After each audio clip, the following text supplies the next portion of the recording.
बिस्मिल्लाहिर्रहमानिर्रहीम। अस्सलाम वालेकुम नाज़रीन। पाकिस्तान से ताज़ा तरीन और कुछ अहम तरीन खबरों के साथ मैं तवक्कुल हुसैन और आप देख रहे हैं मेरा यूट्यूब चैनल। पाकिस्तान में इस वक्त जो आईनी तरमीम हुई है इसको और इसका क्या क्या नुकसान होगा और क्या किस किस को इसके फ़ायदे होंगे और आलमी मीडिया इसके ऊपर क्या कहता है, ये सब बातें मैं आपके सामने रखूँगा। आलमी मीडिया ने इसको इंतहाई नेगेटिव अंदाज में रिपोर्ट किया कि पाकिस्तान में ये बहुत बड़ा एक सान्या रूनमा हुआ है कि जिसमें ये आईनी तरमीम की गई है।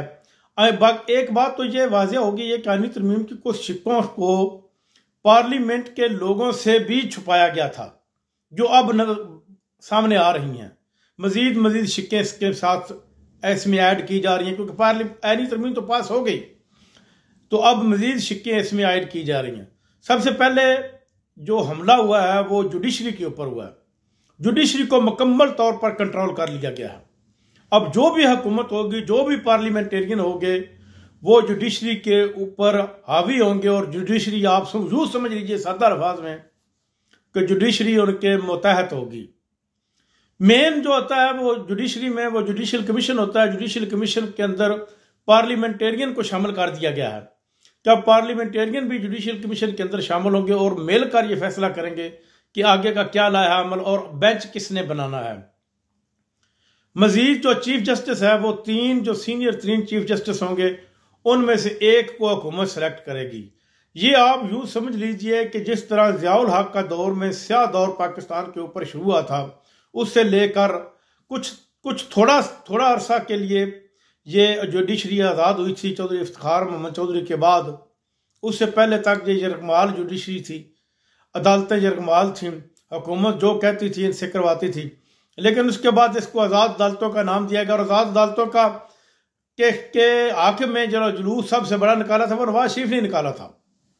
उसने ये आज़ाद अदालतें कही थी कि आज़ाद अदालतों ने, और अब अदालतों की कमर में जो छुरा है वो पीपल्स पार्टी, नून लीग और MQM, जमीयत उलमा इस्लाम फजलुर रहमान, इन्होंने सारों ने मिलकर गोंपा है और इसकी कमर को टेढ़ा कर दिया है।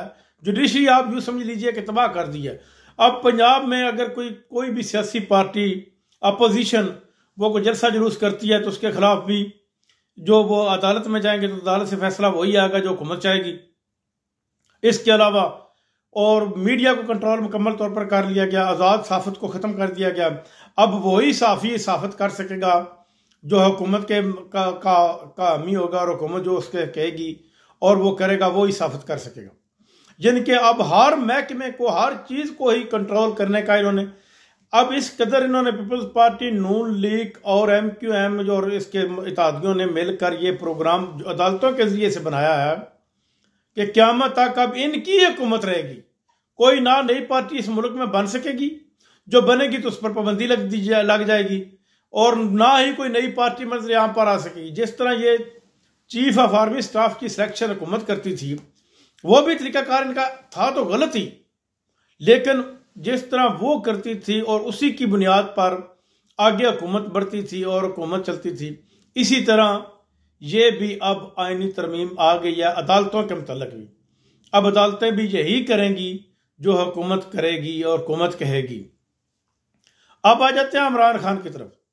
इमरान खान को अब मजीद लंबे अरसे के लिए जेल में रखा जाएगा, उसकी मुलाकातें ख़त्म कर दी जाएंगी, यानी कि उस पर हर किस्म की पाबंदियां लगा दी जाएंगी। तरीके इंसाफ अब क्या करती है, अगला लाया अमल उनका वो देखते हैं कि क्या लाया अमल अख्तियार करती है। तरीके इंसाफ मैदान में आती है या फिर इस आईनी तरमीम को अदालत में चैलेंज करती है। अदालत में चैलेंज करने का कोई फ़ायदा नहीं होगा क्योंकि इन्होंने मुकम्मल तौर पर गिरफ्त जो है वो अदालतों के ऊपर हासिल कर ली है। अब इमरान खान से मुलाकातें भी नहीं हो सकेंगी, साफियों की मुलाकातें भी नहीं हो सकेंगी। गैर मुल्की मीडिया ने इसको इंतहाई जो है घिनौना खेल करार दिया है कि यह पाकिस्तानी अवाम के साथ एक बहुत बड़ा जुल्म हुआ है। रहती कहती यानी कि इंसाफ की जो उम्मीद थी वो भी ख़त्म कर दी गई है। पाकिस्तान तो पहले ही बहुत पीछे जा रहा है मुआशी लिहाज से। अब मुआशी स्टेबिलिटी किसी सूरत भी इस मुल्क में नहीं आ सकेगी। कोई भी बिजनेसमैन पाकिस्तान में जाकर कारोबार नहीं कर सकेगा क्योंकि उसको पहली और आखिरी उम्मीद अदालतों से थी। अदालतें तो इन्होंने ख़त्म कर दिया, अब किसी किस्म की कोई उम्मीद उसके नहीं रहेगी। अब आगे क्या बनता है या क्या होता है आगे के लाए अमल का मैं आपको अगले ब्लॉग में तब तक बताऊंगा। तब तक के लिए मैं आपसे इजाज़त चाहूँगा। अल्लाह हाफ़िज़।